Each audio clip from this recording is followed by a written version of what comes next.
Hello all, welcome to Science Adora. మన ఛానల్లో చాలామంది వీడియోస్ అయితే చూస్తున్నారు కానీ సబ్స్క్రైబ్ మాత్రం చేయడం లేదు. సో ప్లీజ్ ఆ సబ్స్క్రైబ్ బటన్ కొట్టి మన ఛానల్ని సపోర్ట్ చేయండి. క్రికెట్లో ఒక మ్యాచ్ గెలవాలంటే టీమ్ పర్ఫార్మెన్స్ ఒకటి ఉంటే సరిపోదు, పిచ్ ఎలా బిహేవ్ చేస్తుందని కూడా తెలుసుకోవాలి.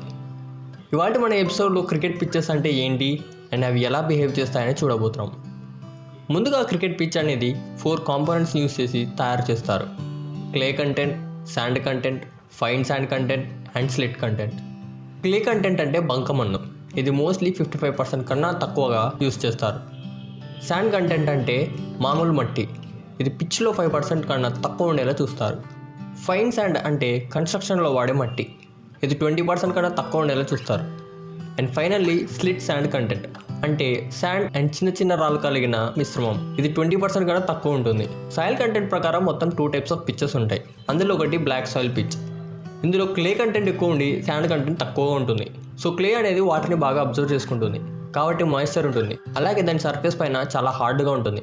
అండ్ మరొకటి వచ్చేసి రెడ్ సాయిల్ పిచ్, ఇందులో శాండ్ కంటెంట్ ఎక్కువ ఉండి క్లే కంటెంట్ తక్కువ ఉంటుంది. సో మ్యాచ్ అప్పుడు సన్షైన్ ఎక్కువ ఉండడం వల్ల వాటర్ త్వరగా డ్రై అయిపోతుంది, అలాగే పిచ్ మీద క్రాక్స్ వచ్చే ఛాన్స్ ఎక్కువ ఉంటుంది.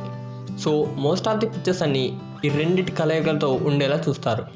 పిచ్చెస్లో అల్టిమేట్గా 3 టైప్స్ ఉంటాయి: flat pitch, green pitch and dusty pitch. ముందుగా మనం ఫ్లాట్ పిచ్ గురించి తెలుసుకుందాం.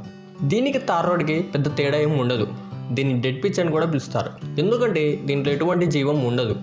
ఈ పిచ్ని మెయిన్గా ఎక్కువసేపు రూలింగ్ చేస్తారు, అంటే పిచ్ పైన ఎటువంటి గ్రాస్ కానీ మాయిశ్చర్ కానీ ఉండదు. ఒకవేళ గ్రాస్ ఉన్నా కూడా షార్ట్గా ట్రిమ్ చేస్తారు, అలాగే వాటర్ కూడా చాలా తక్కువ చల్లుతారు కాబట్టి ఉన్న గ్రాస్ కూడా ఎండిపోతుంది. పిచ్ సర్ఫేస్ చాలా ఫ్లాట్ అండ్ హార్డ్గా ఉంటుంది. బౌలింగ్ చేసే వ్యక్తి స్పిన్నర్ అయినా కావచ్చు, ఫాస్ట్ బౌలర్ అయినా కావచ్చు, అతని పిచ్ నుండి ఎటువంటి హెల్ప్ లభించదు. సో వికెట్స్ తీయడం చాలా కష్టంగా మారుతుంది. దీనివల్ల బ్యాట్స్మెన్కి ఈ పిచ్ డ్రీమ్ లాంటిది. ఇలాంటి పిచ్చెస్ ఉన్న గ్రౌండ్లో పరుగుల వద్ద పారి హై స్కోరింగ్ మ్యాచెస్ చూడొచ్చు.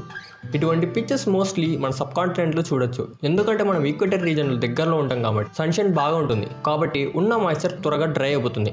ఇన్ కేస్ టెస్ట్ మ్యాచెస్కి ఇలాంటి పిచ్చెస్ వాడితే మొదటి 3 రోజులు ఫ్లాట్గా ఉంటాయి, నెక్స్ట్ 2 డేస్లో క్రాక్స్ రావడం మొదలవుతుంది. దీనివల్ల ఆటోమేటిక్గా స్పిన్ పిచ్గా మారిపోతుంది. టాస్ గెలిచిన కెప్టెన్ 90% బ్యాటింగ్ వైపు ఇంట్రెస్ట్ చూస్తాడు. And next one green pitch.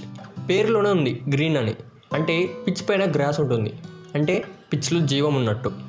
So green పిచ్లో gross ఉందంటే మాయిశ్చర్ కూడా ఉన్నట్టే. అలాగే గ్రాస్ ఉండడం వల్ల మట్టిని బలంగా పట్టి ఉంచుతుంది, కాబట్టి పిచ్ సర్ఫేస్ బాల్ని అంత గ్రిప్ చేయదు. కాబట్టి ఒక ఫాస్ట్ బౌలర్కి ఇలాంటి పిచ్చెస్లో నిప్పులు కురిపించవచ్చు. ఇలాంటి సర్ఫేసెస్లో బాల్ పిచ్ అయ్యాక సీమ్తో పాటు బీభత్సమైన బౌన్స్ లభిస్తుంది. ఇలాంటి pitches mostly New Zealand, Australia and south Africa దేశాల్లో చూడొచ్చు. అండ్ ఫైనల్లీ డస్టీ పిచ్, దీన్ని స్లో పిచ్చెస్ అని కూడా పిలుస్తారు. మోస్ట్లీ పిచ్చెస్ని రెడ్ సాయిల్తో ప్రిపేర్ చేస్తారు. దీనిపై గ్రాస్ ఉండదు, అలాగే మాయిశ్చర్ కూడా ఉండదు. రోలింగ్ కూడా పార్షియల్గా చేస్తారు, కాబట్టి పిచ్ సర్ఫేస్ ఏమో డ్రై అండ్ సాఫ్ట్గా ఉంటుంది.